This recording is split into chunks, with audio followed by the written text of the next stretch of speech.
अस्सलाम वालेकुम and good evening everybody watching News Eye with Mehar Abbasi. मैं नहीं जानती कि अगर आपने शेर को ठप्पा लगाया था या बल्ले को या तीर को, लेकिन ये ज़रूर जानती हूँ कि as we speak right now हमारा कौमी ख़जाना सिफर है। The national kitty is zero right now, there is nothing in it right now. और बजट खसारा ऐसा है कि जिसको कम करना इस मुल्क की अव्वलीन तरजीह है। इन दो चीज़ों को मद्देनज़र रखते हुए आज जो मिनी बजट पेश किया गया उसको अमेंडमेंट ज़रूर कह लीजिए और ये भी ज़रूर कह लीजिए कि it's no way near the reformist ideals जो पीटीआई ने हमें पेश किए थे, जिनका वादा किया था। लेकिन अगर हम ये कहें कि बिल्कुल ही रिग्रेसिव है या बिल्कुल ही गरीब तबके को अटैक कर रहा है या टारगेट कर रहा है, तो ये भी गलत बयानी होगी।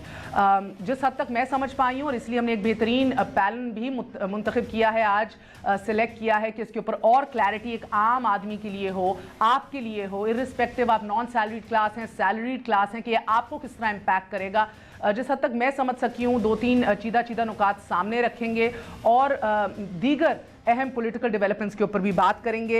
एज ऑफ राइट नाउ ये समझना आपके लिए ज़रूरी है कि इस मुल्क के 70,000 वो लोग जो अशराफिया तसव्वुर होते हैं, the richest people of the country, उनके ऊपर सारा बर्डन डायरेक्ट और इनडायरेक्ट टैक्सेस का डाला गया है। उनको टारगेट करने की कोशिश की गई है। यानी कि अगर आप 24 लाख से 30 लाख आमदनी रखते हैं या आपकी सैलरी है, तो फिर आप पे 15% टैक्स लग रहा है। इसके साथ साथ जहन में रखिए कि तमाम तर income tax 400K to 2400K जो है वो अनचेंज्ड है अगर आपकी सैलरी इस ब्रैकेट के अंदर आती है। और मज़ीद डिटेल्स अगर आपसे शेयर करते चले तो आपको बताएं कि ये जो बर्डन दिया है, टैक्स स्लैब्स जो हैं सैलरीड क्लास के, उनको पिछली रजीम जो 6 स्लैब्स थे सैलरीड क्लास के, उनको अब 6 से 8 कर दिया गया है। वेरी हाईएस्ट सैलरीड क्लास जो है, जो बहुत ज़्यादा अर्न कर रहे हैं, बहुत हाई सैलरी है उनकी, वो 25% जो हैं वो अदा करेंगे और 29% नॉन सैलरीड के लिए है। इसका क्या मतलब है आपके लिए, आज इसके ऊपर भी ज़रा रोशनी डालेंगे। अंडर 200,000 यानी कि 2 लाख से कम जिसकी आमदनी है, उसके ऊपर कोई टैक्सेस नहीं है। The rest of course go up in slabs. ये भी जहन में रखिए। इसके अंदर बताया गया है कि एक्सपोर्टर्स को बड़े इंसेंटिव्स दिए गए हैं। साथ साथ जो LNG प्राइसेस हैं उनको कम किया है कि गुरबा जो हैं, जो गैस सिलेंडर्स इस्तेमाल करते हैं, उनको कम पे करना पड़े। साथ साथ इसके अंदर ये भी बताया गया है कि कॉस्ट आपके एक्सपोर्टर्स के लिए कॉस्ट ऑफ प्रोडक्शन रिड्यूस होगी। सब्सिडीज़ ऑन फर्टिलाइजर्स जो है वो फार्मर्स को हेल्प करेगी। और ये सारे मेजर्स जो हैं, तवक्को ये की जा रही है इस हुकूमत की। अब आई डोंट नो कि इसी तरह होगा, इसके नताइज आएंगे कि नहीं। गो कि असद उमर साहब कहते हैं कि वक्त दरकार है कि इसके नताइज हम देख सकें, मगर जो नताइज वो एक्सपेक्ट कर रहे हैं वो ये हैं कि एक्सपोर्ट्स के अंदर आप इंक्रीज़ देखेंगे, इंपोर्ट्स के अंदर आप रिडक्शन देखेंगे, फॉरेन एक्सचेंज आप कमाएंगे और एम्प्लॉयमेंट क्रिएट होगी। तमाम MNAs, MPAs और वज़ीर आज़म की इनकम के ऊपर भी टैक्स लगा दिया गया है। और साथ साथ ये भी बताया जा रहा है इसके अंदर कि सेहत इंसाफ कार्ड जो पहले खैबर पख्तूनख्वा में लॉन्च हुआ था, अब वो इस्लामाबाद और फाटा तक भी एक्सपैंड कर दिया गया है। डैम्स की जो कंस्ट्रक्शन है, तामीर है, उसको 5 से 6 साल दिए गए हैं। नेशनल हाईवे अथॉरिटी जो है उसको भी 100 अरब दिए गए हैं इंफ्रास्ट्रक्चर प्रोजेक्ट्स के लिए। और साथ साथ ड्यूटीज़ जो हैं महंगी गाड़ियों पे, सिगरेट पे, जो महंगी गाड़ियाँ, महंगे घर, गाड़ियाँ स्पेसिफिकली 1800 सीसी से बढ़ के, जो कि ऑफकोर्स अशराफिया के ही मज़े हैं, उन्हीं की ही लग्जरीज़ हैं, no way near a necessity, इनके ऊपर टैक्सेस लगाए गए हैं, जिसको प्रोग्रेसिव इन नेचर कहा जाता है। नॉन फाइलर्स जो हैं, ये इस पर बड़ी तनकीद हो रही है कि नॉन फाइलर्स के ऊपर से वो जो एक बैन था वो हटा दिया गया है। मगर जब ये पूछा गया तो ये समझाया गया कि इसलिए है कि वो लोग जो बैरून मुल्क में रहते हैं, उधर आमदनी कमाते हैं, और अगर घर अपने बच्चों ख़ानदान को भेजते हैं, तो ये बहुत अनफेयर है कि वो ख़ानदान या वो लोग जो हैं वो इधर गाड़ियाँ या ज़मीन ना ख़रीद सकें उस पैसे से। 92 बिलियन कहा जा रहा है, 90 अरब से ज़्यादा टैक्स रेवेन्यू कलेक्ट होगा। ये हुकूमत ये करना चाह रही है, एस्पायर कर रही है टेक्नोलॉजी के थ्रू। टेक्नोलॉजी ये कहते हैं कि हमारे लिए हमें मदद करेगी कि हम पिन पॉइंट करें, हम देखें, हम आइडेंटिफाई करें कि कौन से ये लोग हैं जो टैक्सेस नहीं दे रहे, जो रिच हैं, उम्रा हैं इस मुल्क के अंदर, उनको उनके ऊपर ये टैक्स बर्डन डाला जाए through technology. 92 billion. Now is this realistic और नॉट, इसके ऊपर भी आज गौर व फिक्र किया जाएगा। मज़ीद इसके अंदर चंद और नुकात भी हैं किस तरह ये 183 बिलियन एडिशनल रेवेन्यू मेजर्स जो हैं वो किस तरह अर्न किए जाएंगे, और ऑफ कोर्स ड्यूटीज़ जो हैं वो luxury cars, expensive cell phones के ऊपर, as I said luxuries of the rich in this country, उसके ऊपर लगा दी गई हैं। ऑफ कोर्स डेवलपमेंट बजट को कट किया है पीएसडीपी को, रेवेन्यू के लिए ख़ास फ़र्क नहीं है। बहुत से लोग कहते हैं इज इट ट्रू और नॉट, इस पर गौर फिक्र करेंगे। साथ ही सज़ा मौतली केस नवाज शरीफ साहब मरियम बीबी की, इस पर भी गौर फिक्र करेंगे, क्योंकि कल डेडलाइन ख़त्म हो जाएगी। आखिरी दिन दे दिया है जस्टिस अतर मिनल्ला साहब ने, बेंच ने, कि कल अगर एक वजाहत ना दी जाए तो जो तहरीरी दलाइल दिए हैं इस्तगासा ने, नैब की प्रोसिक्यूशन ने, उसके बेसिस के ऊपर ही फैसला सुना दिया जाएगा। बहुत इंपॉर्टेंट जो है पॉइंट्स रेज किए हैं इस बेंच ने मफरूज़ों के हवाले से, कि क्या मफरूज़े के ऊपर ये सज़ा सुना दी गई थी नवाज शरीफ साहब और मरियम बीबी को। इसके ऊपर भी बात करेंगे कि क्या प्रोसिक्यूशन बाकी कमज़ोर थी, कॉम्प्रोमाइज़ थी, कंफ्यूज थी, क्या था exactly. And last but never the least, बरतानिया के साथ जो एक UK Pakistan partnership on justice and accountability initiate हुई है, इससे क्या मुराद है, इससे हम क्या एक्सपेक्ट करें, क्या पेस एक्सपेक्ट करें, क्या टाइमलाइन एक्सपेक्ट करें जिसमें हमें कोई फ़र्क या कोई तब्दीली दिखना शुरू हो जाएगी। और साथ साथ ये भी कि कौन सी एक्स्ट्रेडिशन रिक्वेस्ट हैं बरतानिया में जो अभी पेंडिंग है, और एक्स्ट्रेडिशन ट्रीटी यही हुकूमत यकीनी बना सकेगी इन द नेक्स्ट 5 ईयर्स। इन सब चीज़ों पे गौर फिक्र करेंगे। हमारे साथ मिफ्ता इस्माइल साहब मौजूद, एक वफाकी वज़ीर ख़जाना रह चुके हैं, और वो वज़ीर हैं जिन्होंने जाते हुए एक जाती हुई गवर्नमेंट ने एक बजट दिया जिसको आने वाली गवर्नमेंट अनरियलिस्टिक कह रही थी, और आने वाली गवर्नमेंट ने अब ये बजट दिया है जिसको वो मानते हैं कि ये सोरली नीडेड अमेंडमेंट्स थी इस मुल्क के लिए।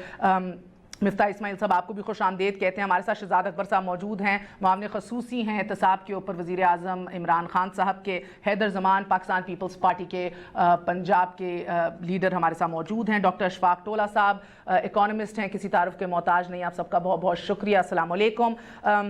If all you gentlemen allow me, I'd like to start with Dr. Ashfaq टोला साहब। डॉक्टर साहब आपको मेरी आवाज़ आ रही है? जी जी बिल्कुल आ रही है। डॉक्टर साहब मुझे बताइएगा कि ये बहुत ज़्यादा हम नेगेटिविटी सुन रहे हैं, बहुत ज़्यादा सुन रहे हैं कि ये बहुत ही एक नेगेटिव बजट है, मगर चंद चीज़ें जो मैंने अभी जिनका जिक्र भी किया है, taxes being progressive in nature, 24 से 30 लाख रुपए कमाने वालों के ऊपर ज़्यादा बोझ, वो 70,000 लोग जो अभी तक हमने आइडेंटिफाई किए हुए हैं, the rich and famous of this country, उनके ऊपर बोझ। सर ये सही काम नहीं है? ये स्टेबलाइजेशन मेजर्स भी दीगर जो आप देख रहे हैं, ये शदीद ज़रूरत थी इन अमेंडमेंट्स की, या such is not the case, और may be I am reading it wrong? बिस्मिल्लाहिर्रहमानिर्रहीम। महर सबसे पहली बात है कि मैं उस टैक्स रिफॉर्म कमीशन का रूए रवां भी रहा हूँ जिसने ये सारी रिपोर्ट बना के दी थी। सवाल ये नहीं है, इन अगर अशराफिया या बड़े बड़े लोगों को 70,000 लोगों की आप बात कर रही हैं तो उनके पास से आपको कितना जनरेट होगा वो भी मैं आपको बता देता हूँ। ये मिफ्ता इस्माइल साहब जब फाइनेंस मिनिस्टर थे तो प्राइम मिनिस्टर साहब ने हमें ही कैलकुलेशन के लिए कहा था, और वो जब कैलकुलेशन हम करके ले आए थे तो इस पे सिर्फ आपको 17 से 18 अरब रुपए का फ़र्क पड़ सकता है। तो क्या 17 से 18 अरब आप कहीं और से नहीं निकाल सकते थे कि आपने पूरे एक रिजीम को, जो टैक्स का रिजीम था, उसको आपने चेंज करने की कोशिश की। दूसरी बात आपने मुझे जो कही थी कि जी ये फाइनेंस अमेंडेड या सप्लीमेंट्री बिल के अंदर जो ये तब्दीली लाए हैं कि जी 1800 सीसी से ऊपर की गाड़ियों पे उन्होंने टैक्सेस लगाए हैं। मैंने ये पूरे फाइनेंस बिल को लिखा है, पढ़ा है, और मैंने अभी इसकी कमेंट्री रिलीज़ भी कर दी है, और मेरे ख्याल में रेलिवेंट कॉर्नर्स पे मिल भी गई है। कहीं उस टैक्स की कोई जिक्र नहीं की गई है। तीसरा, एक बहुत अच्छा इकदाम उन्होंने जो किया है वो मुझे आई अप्रिशिएट, कि जो सिगरेट पे उन्होंने ज़्यादा ड्यूटियाँ लगा दी हैं, और स्पेशली जो थर्ड टियर जो क्रिएट किया गया था, जो नेसेसरी नहीं था, जिस पर मैंने पहले भी मना किया था हुकूमत को कि आप क्रिएट ना करें, उसको उन्होंने 50% से उसकी ड्यूटी बढ़ा दी है। चौथा जो चीज उन्होंने मुझे सर आम आदमी के लिए बात समझाएं। आई मीन यू नो मुझे आम आदमी के लिए कैनन्स ऑफ टैक्सेशन, थोड़ी बहुत इकोनॉमी मैंने भी गलती से पढ़ी थी, nowhere near your expertise of course, इसलिए मैं आपसे बड़ी बुनियादी सवाल पूछूंगी कि मैं समझ सकूं, आम आदमी समझ सके। या आपको cannons of taxation policy theory में जो हम बताते हैं, टैक्सेशन को प्रोग्रेसिव होना चाहिए, राइट? सो 24 से 30 लाख जो कमा रहा है वो अमीर आदमी है सर, उसके ऊपर अगर 15-20% लग रहा है, is that not right? Is that a problem? आप कहते हैं 17-18 अरब कमा लोगे, सर ये हमें तो अब तिनका करके ही पूरा करना है ना, with the kind of budget deficit you looking at, with the empty kitty that you have. देखिए, आप यही सोच रहे होते ना तो आप कल गैस के प्राइजेज इतने ना बढ़ाते जितनी आपने बढ़ाई, अगर आपने गरीब की कमर ना तोड़नी होती। आप आज रेगुलेटरी ड्यूटीज ना लगाते जो आप लगा रहे थे। आपके दौर में जो 2% इंटरेस्ट रेट जो अभी बढ़ा है, आप उसमें से कम करते ताकि 127 अरब रुपए 1% पे आपको बचत होती। मैं किसी चैनल पे कह रहा था कि जी गवर्नर साहब को, ऑनरेबल गवर्नर साहब को एक गाने की हम और जहमत देंगे, जो उन्होंने कहा था ना, रोक सको तो रोक लो तब्दीली आई रही। तो मुझे लग रहा है अब उनको ये गाना पड़ेगा कि रोक सको तो रो लो तब्दीली आ गई है। तो इन्फ्लेशन की एक वेव आने वाली है, और ये फर्स्ट स्टेप था। मुझे लग रहा है एक और स्टेप आएगा जिसमें ये इंटरेस्ट रेट को और बढ़ाएंगे और डॉलर पैरिटी को भी और बढ़ाएंगे, और उसके बाद मुझे नहीं लग रहा कि महंगाई का किस कदर तूफान आने वाला है। मेरी हमदर्दियाँ असद के साथ हैं। टैक्स रिफॉर्म्स की रिपोर्ट है, उस पर ये अमल दरामद करें। हर चीज़ पे आपको सोल्यूशंस मौजूद हैं, मगर सोल्यूशन ये नहीं होता कि आप टैक्स बढ़ाएं। रिग्रेसिव टैक्सेशन हो रही है, प्रोग्रेसिव टैक्सेशन नहीं हो रही है। मेहर अच्छा, अब मैं एक वक्फा ले लूं, फिर मिफ्ता साहब बताइएगा how exactly is it regressive, क्यों बर्डन उमरा के ऊपर भी है। सेकेंडली, क्या जो बात टोला साहब ने कही है, अगर उसको हम एक और तरीके से देखें कि ये कहा जाए तो गलत है कि ये गवर्नमेंट सख्त फैसले लेने से नहीं हिचकिचा रही, डर रही, जैसे कि गैस इंक्रीज और गैस प्राइस हाइक। एक वक्फे के बाद स्टे विद अस न्यूज़ आए।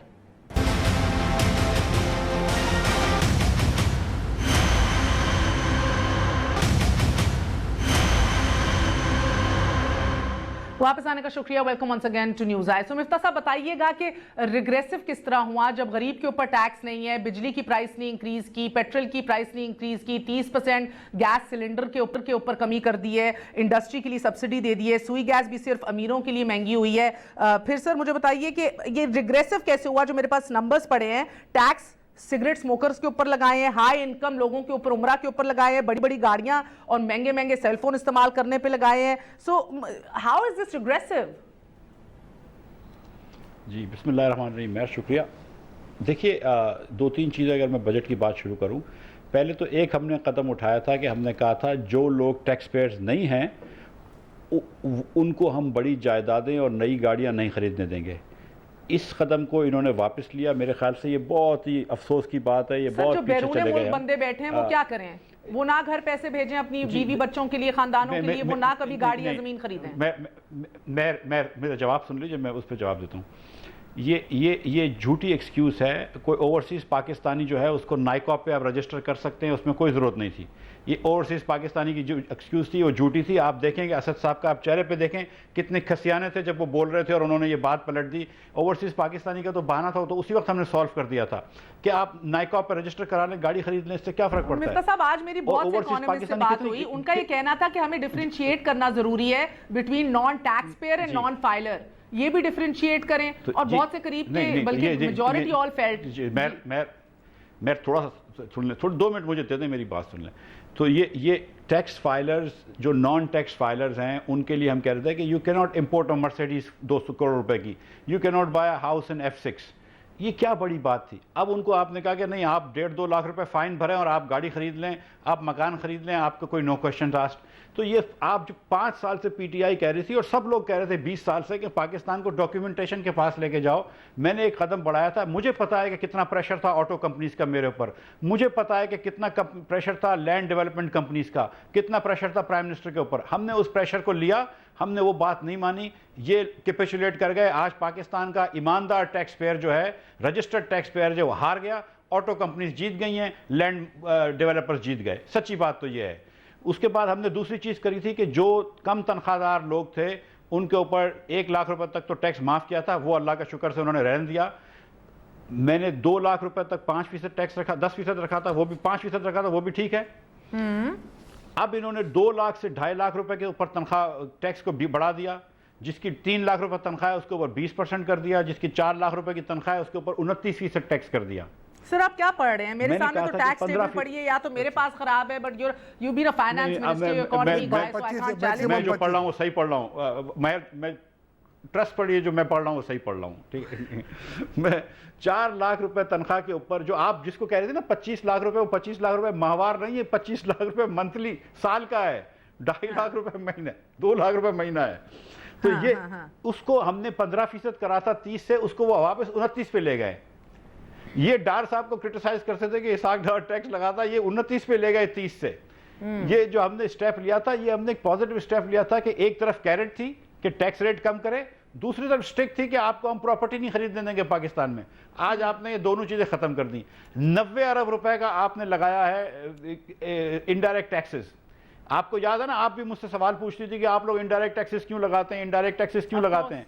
इनसे भी पूछिए कि भाई 90 अरब रुपए के इनडायरेक्ट टैक्सेस आज क्यों लगाएं। अब क्या पीटीआई के अंदर नए पुराने पाकिस्तान में तो बुरे थे इनडायरेक्ट टैक्सेस, नए पाकिस्तान में अच्छे हो गए इनडायरेक्ट टैक्सेस। कल इन्होंने, अभी आखिरी बात सुन लीजिए, 1 मिनट आखिरी बात सुन लीजिए। कल इन्होंने 150 अरब रुपए का इस कौम को टीका लगाया गैस की प्राइस बढ़ाने में, 150 अरब रुपए का। 10 से लेकर 145% तक डोमेस्टिक कंज्यूमर्स की प्राइस बढ़ाई है, 40% industrial consumers across the board. अब इसको मुझे बताइए, इनका सख्त दिल क्या, नालायकी क्या, या इसको कहें कि ये सख्त रिफॉर्म डिसीजंस लेने से नहीं कतराते? इन तीनों चीजों में से मैं क्या कहूं, नालायक हैं, सख्त दिल हैं, बेहिस हैं, या फिर सख्त रिफॉर्म डिसीजंस लेने से नहीं हिचकिचाते? नहीं, मैं कुछ भी नहीं है इनमें से कुछ भी नहीं है। ये बातों में आ गए गैस कंपनीज की। उनको ये नहीं कहा कि भाई आप अपनी परफॉर्मेंस अच्छी करें, आप कलेक्शन अच्छे करें, आप यूएफजी कम करें, हम आपको 40% गैस की प्राइस नहीं बढ़ा के देंगे। देखें, जो भी आदमी बिजनेस करता है वो सब चाहता है कि मेरी फीस जो है, मेरी जो प्रोडक्ट है वो 40% महंगी हो जाए, लेकिन कंपटीशन की वजह से हम कर नहीं सकते। शहजाद अकबर साहब, ये ऐसा ही है जिस तरह इस्माइल साहब कह रहे हैं कि मोनोपोली क्यों आगे आपने घुटने टेके हैं, चाहे वो गैस कंपनीज हो, ऑटोमोबाइल सेक्टर हो या लैंड डेवलपर्स हो। देखिए महर, मैं कोई इकॉनमी का माहिर तो नहीं हूँ, लेकिन मुझे बड़ा अफसोस हो रहा है कि साबिक वज़ीर हैं और ये इस तरह से फिगर्स, अभी ये पहले भी ये फिगर्स फज हुई थी, अभी भी फिगर्स फज कर रहे हैं। क्या ये बता दें कि जो गैस कंपनियों का इस वक्त जो हाल है, बैंकरप्सी के ऊपर जा रहे हैं, ये तो एक वही वाली चीज़ थी कि आप जा रहे थे, आपको पता था आपको दोबारा हुकूमत में आना नहीं है, आपने वो एक ऐसा बजट बनाया कि जो आपका सर्कुलर डेट था वो इतना ज़्यादा कर दिया कि हमारे पास कोई चारा नहीं बचा कि मुल्क को बैंकरप्सी से बचाने के लिए। मैं यकीन करें महर, मैं तो आज जो कैबिनेट की मीटिंग थी जिसमें असद उमर ने ब्रीफिंग दी, मैं तो सिर्फ वो फिगर देख के हैरान रह गया। मैं हमेशा ये समझता था कि हमारे यहाँ जो मिसमैनेजमेंट होती है या गवर्नेंस का फुकदान है वो फाइनेंशियल इश्यूज़ में हमेशा पीपल्स पार्टी के ऊपर जाता था। और मुझे ये लगता था, मेरा एक आम आदमी की तरह ये मानना था कि PMLN की गवर्नमेंट बिजनेसमैन कम्युनिटी की है और ये बड़े अच्छे इकनॉमिक मैनेजर होंगे। मैं सिर्फ वो फिगर देख के हैरान रह गया कि जो इनको विरसे में डेट मिला था और जो आज हमें इनके बाद विरसे में मिला, हम तो उसके ऊपर आ रहे हैं। ये देखिए, ये अब गैस की बात करते हैं, यहाँ तो इतना आवा बिगड़ा हुआ था कि हमारे मिनिस्टर्स हाउसेस के तमाम गैस के तो बिल तक तो खुद तो दे के नहीं गए, वो अभी तक वहाँ पे 4-4, 5-5 लाख बिल्स पेंडिंग पड़े हुए हैं। और यही सिलसिला आपने पूरा, आप देखिए ये जो डेट का सिलसिला ऐसा है कि जिस तरह IPPs है उनको आप पैसे नहीं दे रहे, आप उनको पैसे नहीं दिए, अब उन्होंने आगे से वो उनके अपने जो सप्लायर हैं उनको पैसे नहीं दिए, आप बैंकिंग से जो प्राइवेट बैंकों से जाके आप लोन ले रहे हैं। उनकी बात में वजन तो है ना, आप क्यों नहीं गैस चोरी रोकते, आप क्यों नहीं रिफॉर्म्स करते, रिस्ट्रक्चरिंग करते, ना कि ये जो इतना बड़ा ड्रामा किया गया। देखिए ये जो फाइलिंग वाला, देखिए महर सुनिए, जो फाइलिंग वाला इतना बड़ा ड्रामा किया कि जी हम 7 लाख से 15 लाख पे ले गए। अब मुझे ये बता दीजिए कि उसमें से BTL बिलो टैक्स लाइन कितने हैं? आपने फाइलर्स तो बढ़ा दिए, आपने उनसे टैक्स तो कोई ले नहीं रहे, वो तो उसमें से जो बिलो टैक्स लाइन है वो 5-6 लाख की फिगर वो बन जाती है। तो आप, और दूसरा ये जो बात कर रहे हैं कि ये असद उमर साहब ने झूठ बोला है, खुदा का खौफ करें भाई। अगर आप मुझे एक सिंपल सी बात, मैं तो एक इन्वेस्टिगेटिव पॉइंट ऑफ व्यू से बात करता हूँ, अगर एक बंदा 5 करोड़ रुपए का प्लॉट ख़रीदता है और वो उस पर वो उसको हम कहते हैं वो प्लॉट ख़रीद लेता है और वो उसके ऊपर जो ड्यूटी है वो अदा करता है, लेकिन उसको फिर भी ये टैक्स वाले को एक्सप्लेन करना है कि उसने 5 करोड़ रुपया कहाँ से लाया है, वो उस चीज़ से तो नहीं बच जाता। अगर उसका ब्लैक का पैसा है उसको वो 5 करोड़ भी तो जस्टिफाई करना है ना, सिर्फ एक ड्यूटी अदा करके वो अपना 5 करोड़ तो जायज़ नहीं कर लेता। आप जो अपना जो टैक्सिंग का निज़ाम है जिसके ऊपर आप लोगों के ऊपर ये टैक्स करें, वो तो आप कर सकते हैं। अच्छा, सो ये आप देख रहे हैं हैदर जमान साहब, शायद देखिए ना, पॉलिटिशियंस के लिए तो लीस्ट कॉमन डिनोमिनेटर आपका होता पे काम करते हैं politicians. Unfortunately compromises and reality देखनी पड़ती है अपने सामने। मैं मिफ्ता साहब से भी पूछा है, मैंने टोला साहब से भी पूछा, अब आपसे पूछती हूँ क्योंकि सबसे ज़्यादा शोर आज अल्हम्दुलिल्लाह पीपल्स पार्टी ने मचाया है। एक खाली किटी के साथ, एक बजट खसारे के साथ आइडियल सिचुएशन क्या थी? आप क्या देखना चाह रहे थे आज? थैंक यू मेहर। बहुत सैर हासिल गुफ्तगू हुई है, मैं उसमें कुछ अपनी गुजारिशात पेश करना चाहूँगा। सबसे पहले जो बजट की आपने बात की, देखिए ये बजट जो है ये बहुत बेहतर हो सकता था। ठीक है, इसमें कुछ अच्छे इक़दाम भी होंगे, लेकिन जनरली ये रिग्रेसिव है, ये ग्रोथ ओरिएंटेड नहीं है।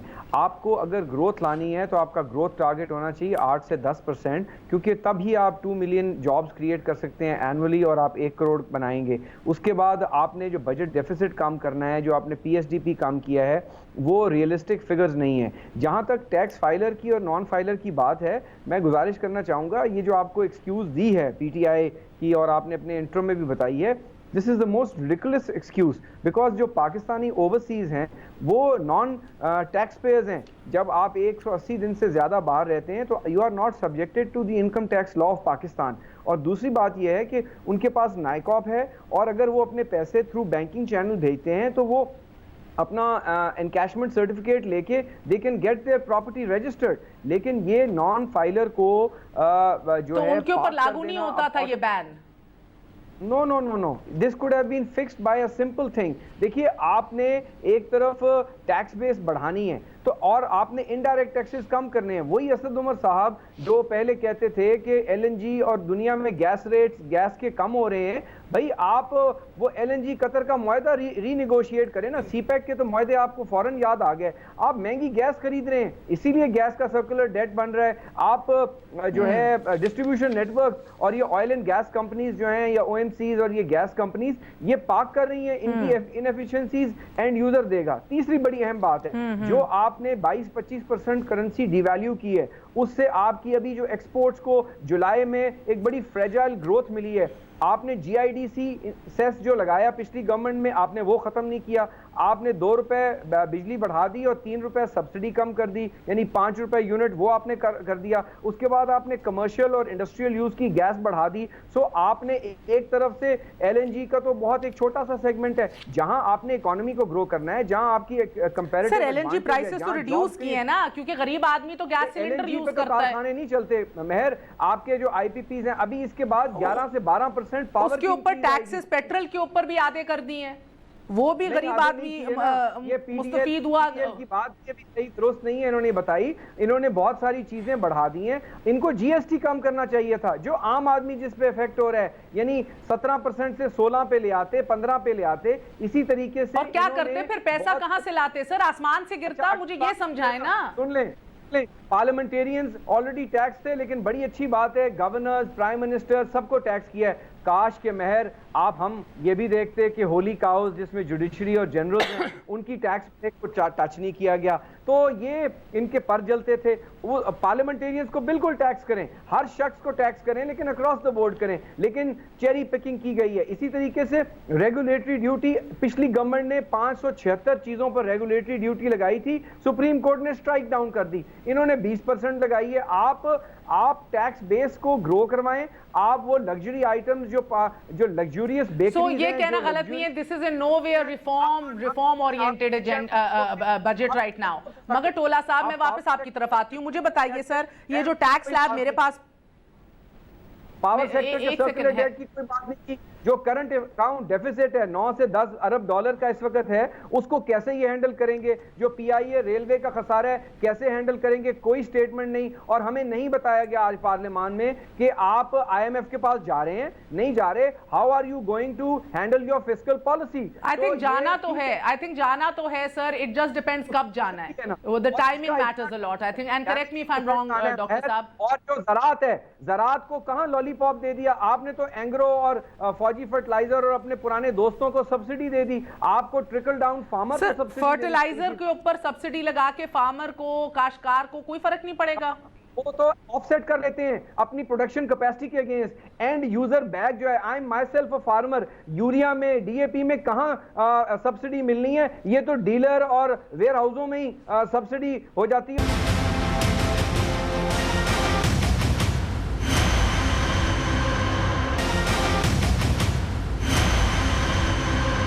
आज ओके आज तो बल्कि इसका ऑपोजिट उन्होंने कहा, असद उमर साहब ने, गुज़िश्ता साल मालियाती खसारा 6.6% तक पहुंच गया था। वो जीडीपी का कह रहे हैं, हाल में 7.2% भी पहुंच सकता है, तो इसलिए माली खसारा 5.1% जीडीपी का कह रहे हैं ना आप, एक्चुअल टर्म्स की बात कर रहे हैं।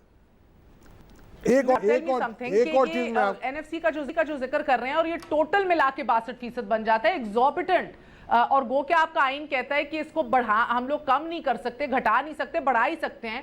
Do you not think that this needs to be revisited urgently? देखिए, सच्ची बात तो ये है कि जब तक कि एनएफसी का स्ट्रक्चर आप इसको रिव्यू नहीं करेंगी, फेडरल बजट डेफिसिट्स कम नहीं होंगे। ये एक सीधी सी बात है। जहाँ तक बजट डेफिसिट की बात है तो हमने प्रोजेक्ट किया था कि 4.9% होगा। हाँ। इनके बजट में अब प्रोजेक्शन आई है 5.1%। असद उमर साहब बड़ी बातें कर रहे थे कि हमने कोई एक्सपेंडिचर्स जो है उसको 250 अरब रुपए से कुछ अंडर दिखाया। मेरे ख्याल से इनको ये कहना नहीं चाहिए था, ये बात उनको जेब नहीं देती है, और पीटीआई के लोग इस किस्म की बात करते हैं, इनको ये जेब नहीं देती है, क्योंकि इनको भी पता है कि जो मैंने एक्सपेंडिचर दिखाए थे पूरे सही दिखाए थे। जो 200 अरब रुपए का खर्चा इनका ज़्यादा हो गया है, वो इंटरेस्ट पेमेंट ज़्यादा हो गई है, क्योंकि हमारे जाने के बाद इंटरेस्ट रेट 2 मरतबा बढ़ चुका है 2% से। उससे हमारा क्या, वो तो नोबडी के नो, अगर कल 4% इंटरेस्ट और बढ़ जाएगा तो और खर्चा बढ़ जाएगा।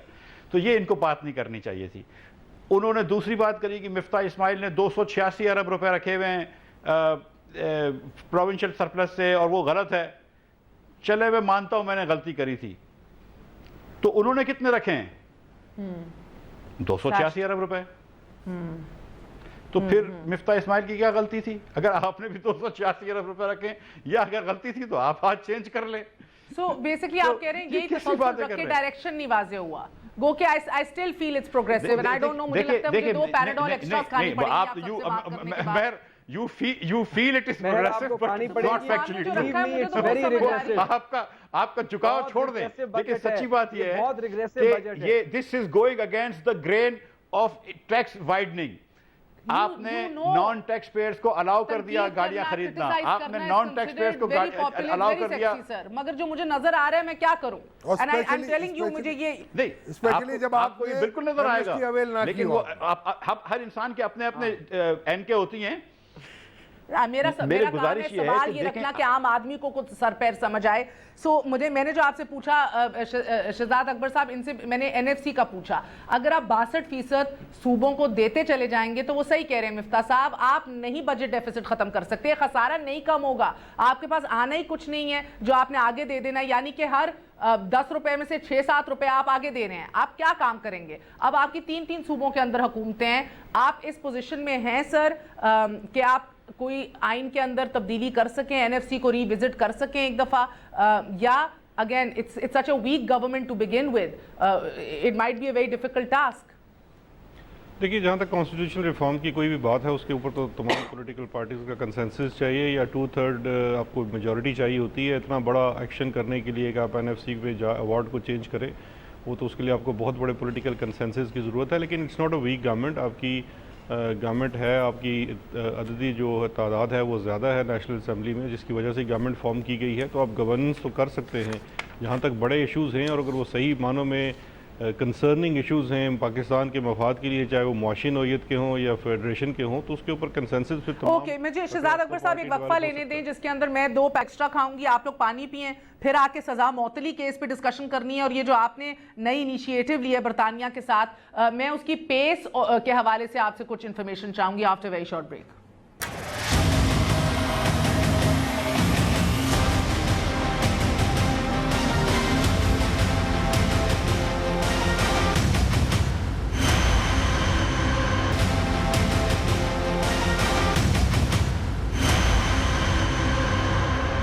वापस आने का शुक्रिया, welcome once again to news आए। शहजाद साहब, आपसे बड़े पॉइंटेड चंद सवाल हैं इस नए इनिशिएटिव के हवाले से जो बरतानिया के साथ जिसका आगाज़ किया है। पहले तो मुझे सर ये बताइएगा कि ये UK Pakistan partnership on justice and accountability के तहत कहा गया है कि बायलैटरल प्रिजनर ट्रांसफर भी रीस्टार्ट किया जाएगा। इससे क्या मुराद है सर? ये एक्सट्रेडिशन ट्रीटी की तरफ पहला कदम है? नहीं महर, ये दो मुख्तलिफ चीज़ें हैं। जो प्रिजनर ट्रांसफ़र एग्रीमेंट है वो एग्जिस्ट करता था पाकिस्तान और बरतानिया के दौरान पहले से, लेकिन वो सस्पेंड हो गया था आज से 4 साल पहले। उसमें कुछ प्रिजनर जो पाकिस्तान आए थे उन्होंने मिसयूज़ किया, कोई करप्शन की वजह से वो जेलों से निकल आए, जिसकी वजह से सस्पेंड किया गया। उसको दोबारा से रिवाइव करना है, उसके अंदर एडिशन कुछ प्रोटोकॉल्स भी शामिल किए जा रहे हैं, तो अब वो कैबिनेट से अप्रूव कराना है तो दोबारा रिवाइव होगा। लेकिन ये कन्विक्टेड प्रिजनर्स हैं, यानी ओके सही है। सो मुझे बताइए कि आप अभी आपके दौरे हुकूमत में हम रियलिस्टिकली एक एक्स्ट्राडिशन ट्रीटी देख सकेंगे बरतानिया के साथ? देखिए, ये दो चीज़ें हैं। इस वक्त जो एग्जिस्टिंग एक्स्ट्राडिशन डोमेन है वो तो अंडर स्पेशली करप्शन के केसेस के अंदर यूनाइटेड नेशन का कन्वेंशन ऑन करप्शन है, उसके तहत, क्योंकि दोनों उसके सिग्नेटरीज हैं बरतानिया और पाकिस्तान, और एज अ स्पेशल केस किए जा सकते हैं एक्स्ट्राडिशन। उस पर आपको case to case basis request करनी पड़ती है। एक्स्ट्राडिशन के मामले पे हमारी जो पार्टनरशिप में बात हुई है वो यही है कि इसके ऊपर हम काम करेंगे और देखा जाएगा कि इसको कैसे अमली जामा पहनाया जाए, क्योंकि एक्स्ट्राडिशन ट्रीटी के ऊपर जो सबसे बड़ा मसला दरपेश है पाकिस्तान और बरतानिया के दौरान वो सज़ाए मौत का है, क्योंकि कंसेप्चुअली बरतानिया इसके ख़िलाफ़ है, तो इसलिए वो ऐसा किसी मुल्क से एक्स्ट्राडिशन नहीं कर सकता जहाँ सज़ाए मौत दी जाती है। लेकिन इसके वे अराउंड है कि अगर आप उसमें से सिर्फ वो ऑफेंसेस रखें जिसमें सज़ाए मौत नहीं है, उन ऑफेंसेस की हद तक बरतानिया ने रजामंदी दिखाई है, उनके साथ डिस्कशन होगी, क्योंकि ट्रीटी एक बड़ा डॉक्यूमेंट होता है, वो 2-4 रोज़ में आप नहीं कर सकते। लेकिन ये जो हमारा म्यूचुअल वर्किंग शुरू हुई है पार्टनरशिप, इसके अंदर उसकी तरफ कदम बढ़ाया जा सकता है। और सर, मेरे पास वक्त कम है, मैंने मिफ्ता साहब से भी कुछ पूछना है, इसलिए एक और सवाल पूछूंगी। मुझे बताइए, civil recovery of stolen assets जो आपकी हुकूमत ने जिसका आगाज किया है, ये सिविल रिकवरी है, क्रिमिनल रिकवरी नहीं है, तो करप्शन और टैक्स इवेजन जो है वो सिविल रिकवरी के जुमरे में आते हैं? नहीं, देखिए जी, ये मेथड है रिकवरी का। अगर हमने एसेट रिकवरी का काम करना है तो आपके पास एक तरीका है कि आप प्रोसीड ऑफ क्राइम साबित करके उसको क्रिमिनल प्रोसीडिंग को पहले साबित करें और फिर उसको रिकवरी करें। और जो सिविल रिकवरी का तरीका है वो आप वहाँ की अदालत में एक मुकदमा दायर करते हैं सिविल रिकवरी के लिए कि इस शख्स के पास जायदाद है, ये पाकिस्तान से के तौर पर आया था, एक्सप्लेन नहीं कर सकता और इसकी जो दौलत है ये पाकिस्तान से गैर कानूनी तरीके से कमाई हुई है। तो वहाँ ये कन्विक्शंस भी तो चाहिए होंगी ना। इधर आपको एक मियां साहब के केस में 2-2.5 साल लग गए। सिविल रिकवरी के केसेस के अंदर आपको कन्विक्शन नहीं चाहिए होती है, आप वहाँ की अदालत में मुकदमा करते हैं। इसमें नाइजीरिया की मिसाल है कि उन्होंने इसी रूट के तहत काफ़ी सारे पैसे वापस लिए हैं, तो वो रूट भी अपनाया जाएगा। उसमें बरतानिया ने पार्टनरशिप में इस चीज़ का वादा किया है कि वो हमारी मदद करेंगे। क्विकली मुझे एक बात बताइएगा मिफ्ता साहब, ये सिंगल पॉइंट कॉन्टैक्ट पर्सन इन्होंने तय पा लिया है, इतनी विलिंगनेस बरतानिया ने दिखाई है, हम तो विलिंग थे ही, या आप नहीं थे, या आपके दौरे हुकूमत में नहीं हो सका जो ये झटपट करके कराए 1 महीने में? मुझे सच्ची बात है कि इसके बारे में इल्म नहीं है। अगर ये कुछ अच्छी चीज करके आए, बरतानिया से कोऑपरेशन करके आए, जिससे कि अगर इल्म नहीं है तो और भी अच्छा है। मेरे पास वक्त भी नहीं है sir, no problem, but I really had to ask you this. Shahzad साहब, क्विकली एक और बात बताएं, सजा मौतली केस में, I am running out of time, ये इस्तगासा नालायक था, इतनी कमजोर? सर आप आज के रिमार्क्स पढ़ें, बंदा सर पकड़ के बैठ जाता है। वाकई मफरूजों के ऊपर सजा दी गई है मियां साहब और उनकी दुख्तर को? देखिए, मैं नहीं समझता कि मफरूज़ों के ऊपर सज़ा दी गई है, लेकिन इस वक्त जो एक टेक्निकल इशू कोर्ट के सामने आया है उसके ऊपर नैब ने सुप्रीम कोर्ट में भी वो चले गए और बीच में अब उन्होंने काउंसिल भी चेंज कर लिया। तो ये दोनों चीज़ें बड़ी इस वक्त कन्फ्यूजन का शिकार है, लेकिन अदालत भी कुछ तेज़ी में लगती है कि उसने जल्दी फैसला करना है, क्योंकि इस वक्त अदालत ने छुट्टियों से पहले ये फैसला किया था कि हम इस वक्त सस्पेंशन की दरख्वास्त सुनेंगे, फिर उन्होंने कहा कि हम अपील सुनेंगे, फिर उन्होंने एक फैसला दे दिया कि हम सस्पेंशन और सिर्फ बेल सुनेंगे। लेकिन अदालत जल्दी में नजर आ रही है आपको, इस्तगासा कमजोर नहीं लग रहा? नहीं, इस्तगासा, देखिए मैं तो पहले से कह रहा हूं कि जो नैब की कैपेसिटी है स्पेशली उसकी प्रोसिक्यूशन में इंप्रूव करने की ज़रूरत है, इसीलिए तो उन्होंने अब नया वकील लेके आ गए इस केस में। अच्छा, चले, बहुत बहुत शुक्रिया आप तमाम मेहमानों का। सजा मौत के रिमार्क ज़रूर पढ़िएगा अगर आपको मौका मिले, सर घूमेगा ज़रूर, मगर बहुत सी चीज़ें आया भी होंगी। आज के लिए इतना ही, गुड नाइट, अल्लाह हाफिज़।